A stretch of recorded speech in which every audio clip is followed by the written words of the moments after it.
NCR में भूकंप, तेज झटकों से हड़कंप, कांपी धरती, खौफ में लोग। सुबह सुबह घरों से बाहर खड़े लोग और चेहरे पर खौफ। ये तस्वीर धरती हिलने की है।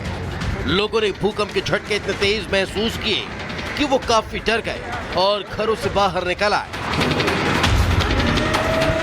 दिल्ली एनसीआर में आज एक बार फिर भूकंप के झटकों ने लोगों की सांसें रोक दी।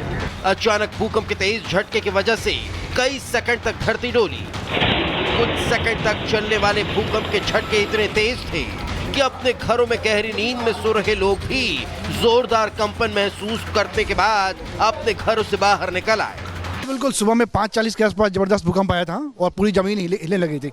फिर मैंने गूगल ओपन किया तो 10 मिनट के बाद न्यूज़ पे भी आ गया कि भूकंप आया हुआ था। तो आप फिर तो फैमिली को लेकर बाहर निकले? बिल्कुल बिल्कुल 10 मिनट हमें लगे समझने में। उसके बाद हम लोग नीचे आ गए, 10-15 मिनट हमने वेट किया, फिर वापस हम लोग घर पे गए। भूकंप के झटके महसूस हुए थे आपको? जी हाँ। आपको? जी जी बिल्कुल। तो सो रहे थे आप? नहीं, 5:30 बजे जग रहे थे। हाँ, उठ के जैसे ही बाहर निकले वैसे ही झटके महसूस हुए। सीसीटीवी में कैद इस वीडियो को देख लीजिए। अंदाजा लगाना मुश्किल नहीं कि धरती कांपने से गहरी नींद में सो रहे लोगों की धड़कनें क्यों बढ़ गई और लोग इधर उधर भागने लगे। हम उठे हुए थे क्योंकि बच्चे के पेपर स्टार्ट हो गए हैं, तो जब उठे थे तो एकदम से झटका महसूस हुआ और वो भी अलग सा ही झटका था कि जैसे भूकंप के मोस्टली झटके क्या होते हैं कि एक लंबे उसमें चलते हैं, वो एकदम से झटका है बिल्कुल से और एकदम से। क्या पहला स्टेप आपने क्या लिया? हम लोग उठ के सीधा बाहर आ गए थे, दरवाजे के पास ही खड़े हुए थे। ये सब बहुत भयंकर था, बहुत भयंकर था। आप देख सकते हो गली में पूरी गली इकट्ठा हो गई थी। मानना पड़ेगा पहली बार देखा है ऐसा भयंकर, ऐसे देखा है मगर इस बार बहुत भयंकर था। जैसे वाइब्रेशन बहुत तेज थी, हालत खराब हो गई, पब्लिक पूरी बाहर आ गई थी।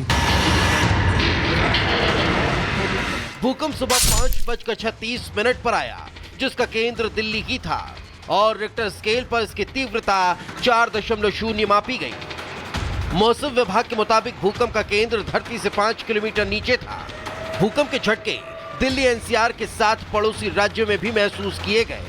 फिलहाल कहीं से जान माल के नुकसान की कोई खबर नहीं आई, लेकिन इन झटकों ने लोगों की रूह जरूर कंपा दी। छोटा भी नॉर्मल भी नहीं था, मतलब ऐसा लगा कि हाँ कि जमीन से हिल गई थी, मतलब ये काउंटर वाउंटर सब हिल रहा था। ये बहुत तेज भूकंप आया था। ये लग रहा था कि नीचे जो मेट्रो चलती शायद मेट्रो आपस में टकरा गई। मेरे तो पैर कपने लगे थे, ये सब कपने लगा था, काउंटर भी हिलने लगा था। ये सब हिलने लग गए थे, ऐसा लगा था कोई ट्रेन जा रही है। तो नीचे से निकल गया, ऐसे नीचे से जा रही है ट्रेन एकदम। तो ऐसी फीलिंग हुई है सबको, बैठने वालों को। दिल्ली में नेताओं ने भी भूकंप की पुष्टि करने के लिए सोशल मीडिया का सहारा लिया। प्रधानमंत्री से लेकर बीजेपी, आम आदमी पार्टी और कांग्रेस के नेता एक्स पर सवाल पूछते हुए भूकंप की पुष्टि के साथ लोगों से सुरक्षित होने की कामना करते नजर आए। पीएम मोदी ने लिखा, दिल्ली और आसपास के इलाकों में भूकंप के झटके महसूस किए गए। सभी से शांत रहने और सुरक्षा सावधानियों का पालन करने और संभावित झटकों के प्रति सतर्क रहने का आग्रह किया गया है। अधिकारी स्थिति पर कड़ी नजर रख रहे हैं। बीते 7 जनवरी को भी दिल्ली में भूकंप के झटके महसूस किए गए थे, जब तिब्बत में 6.8 तीव्रता के भूकंप ने बड़े पैमाने पर तबाही मचाई थी। Bureau report, Republic Bharat. और अब सीधी ले चलते हैं आपको प्रेस कॉन्फ्रेंस में, जहां सुधांशु त्रिवेदी कुछ कह रहे हैं, सुनवाते हैं आप। चुनौतियों के बीच से आपको याद हो अभी कुछ दिन पहले के अपने विदेशी दौरे में क्या कहा कि चाइना ने अनएम्प्लॉयमेंट को बहुत अच्छे तरीके से टैकल किया है, जबकि फैक्ट ऑफ द मैटर है इस समय चाइना में एम्प्लॉयमेंट रेट 24% है। 2023 में जनवरी से लेकर जुलाई के बीच में अनएम्प्लॉयमेंट रेट वहां पर बढ़ते बढ़ते हो गई 17-18% और उन्होंने फिर जुलाई 23 से जनवरी 24 डाटा देना बंद कर दिया, फिर डाटा का बेस चेंज किया और जनवरी से लेकर अगस्त के बीच में किया, फिर बदले बेस पर भी वो 24% हो गई। मगर राहुल गांधी जी को उसमें बहुत महान चीज नजर आती है।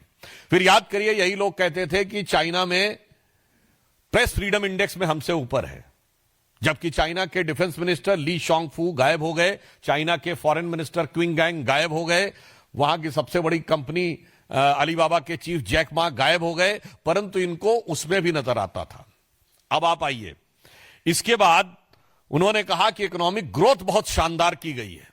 ये सारे स्टेटमेंट्स हैं। और इकोनॉमिक ग्रोथ की फैक्ट ऑफ द पोजीशन यह है कि 2024 में दुनिया की सबसे बड़ी रियल एस्टेट कंपनी जो एक चाइनीज कंपनी थी एवरग्रांड, उसकी लिक्विडिटी हो गई। हांगकांग कोर्ट ने कह दिया लिक्विडेट कर दिया जाए। चीन के ह्यूनान प्रोविंस में कई बैंक्स बैंकरप्ट हो गए, कितनी रियल एस्टेट कंपनीज बैंकरप्ट हो गई, that is one other thing. उस प्रक्रिया में जब हम यह देखते हैं कि यह बयान सैम पित्रोदा का आया है, पहली बात तो हम बहुत साफ करना चाहते हैं, भारत सरकार प्रधानमंत्री श्री नरेंद्र मोदी जी के नेतृत्व में विश्व के हर देश के साथ अच्छे और सौहार्दपूर्ण संबंध चाहती है, परंतु वो राष्ट्रीय स्वाभिमान, सुरक्षा और सुदृढ़ता को बनाए रखते हुए। अब इसके बाद उनका यह बयान कहना, तो मैं पूछना चाहता हूं, यह गलवान के शहीदों का अपमान है कि नहीं? मैं कांग्रेस पार्टी से सीधे पूछना चाहता हूं। गलवान में जो हुआ, हमारे 20 सैनिक बलिदान हो गए, और उसके बाद यदि आपका ओवरसीज का चीफ इस प्रकार की भाषा बोलता है तो यह निंदनीय है, भर्त्सना योग्य है, और यह भारत और भारतीय सेना, भारतीय सैनिकों के बलिदान का घनघोर अपमान है।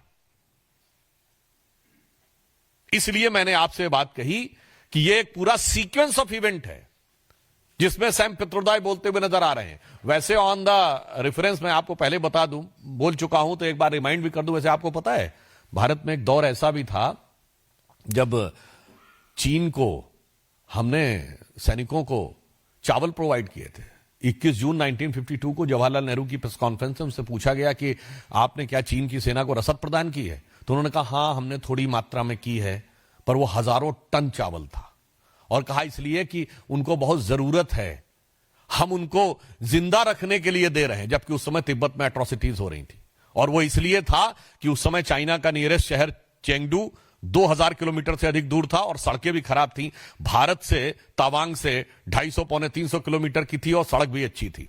यानी उस दौर से आज तक चला आ रहा है। तो मैं साफ साफ कांग्रेस पार्टी से कहना चाहता हूं कि कांग्रेस पार्टी ने स्पष्ट रूप से यह दर्शा दिया है कि वो चीन के साथ हुए अपने करार के प्यार में, राजीव गांधी फाउंडेशन को चाइनीज एम्बेसी से मिले हुए लोन के दबाव में बोल रहे हैं और लगातार इस प्रकार के बयान दे रहे हैं। इसके लिए उनको आकर सीधे सीधे सफाई देनी चाहिए।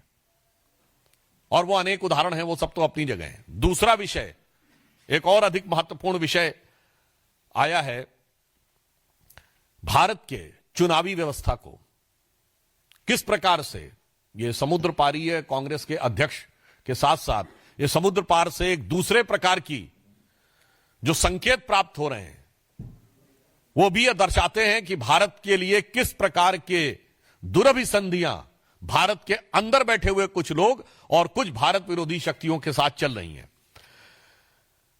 कि एक international foundation for electoral systems नामक एक संस्था है, जिसने 2011 में भारत की एक संस्था India international institute of election management, जो कि चुनाव आयोग के साथ संबंधित संस्था है, इसके साथ एक करार किया। और यह करार में जो पीछे से